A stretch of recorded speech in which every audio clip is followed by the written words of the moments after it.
OpenAI, Pat. Elon Musk went on the record and said, if you change your name to Closed AI, I'll drop the suit. What's going on over there? No, I know. So it's a pretty interesting back and forth between the companies.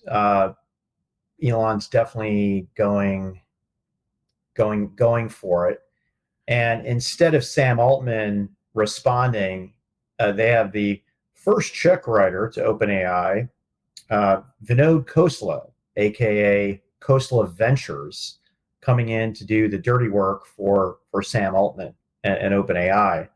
And it's kind of funny watching Vinod talk about all this. Because think about this, Dan. Let me get your attention here just real quick. What VC invests in a company that's not going to be for profit? Zero. Do people think we're this stupid? Now, you can set up a legal entity, right, that's very much a nonprofit, and then you can have a related entity that is very much for profit. And that is what's going on here. And so the conversation here is it profit or nonprofit? Is it open or closed? Right? Clearly, it's not. Clearly, it is a for-profit. What is it worth? Its last money round was worth what, $30 billion. Dan, I mean, it's completely crazy.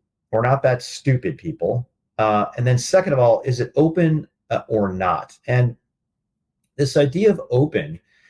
And Musk, by the way, was a co-founder of this, was let's leave it open so it doesn't get into nefarious hands, right? You distribute it, kind of like a distributed network back when music distribution was the way to do it. They were all ripping it off, but it was empowerment. And now OpenAI is very much closed. We don't know what the models are, how they were trained, how they were parsed. One person might say, hey, that's intellectual property, shouldn't share that. But other companies like IBM have shared the entire process about how models are done. And that is hence open. So interesting dialogue back and forth.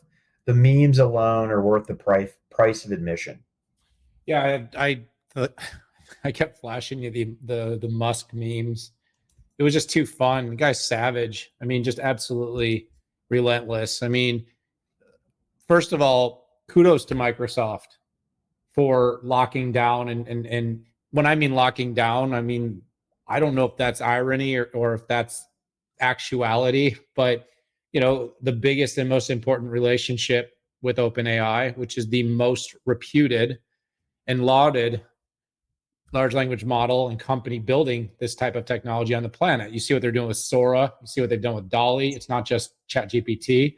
The stuff is incredible and it's very innovative. And we know that there's things in the lab that none of us have seen yet that are far more compelling. Of course, you'd want to tie that down in any way you can.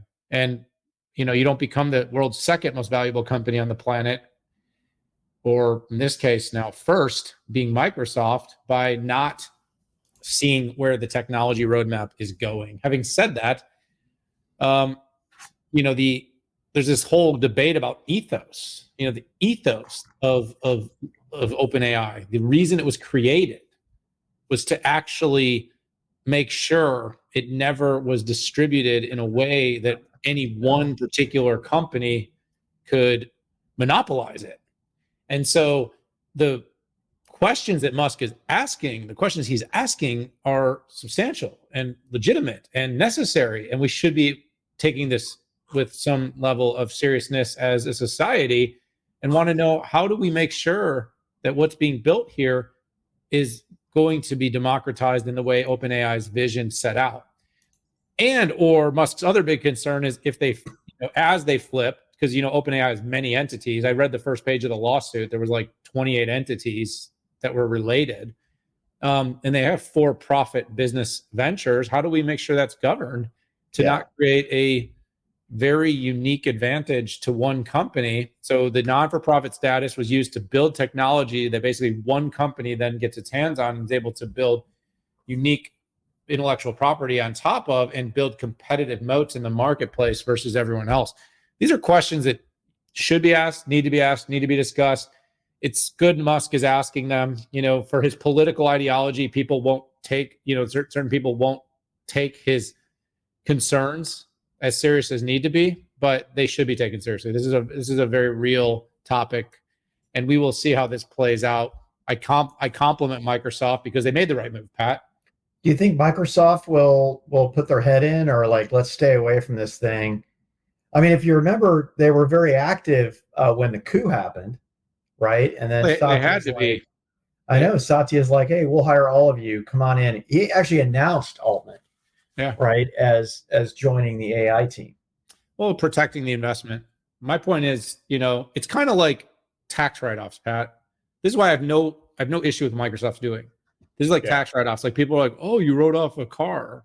How'd you do that? It's like, well, if the government's going to give you the ability to do a tax write-off on something, you can't be mad at people for taking advantage of that.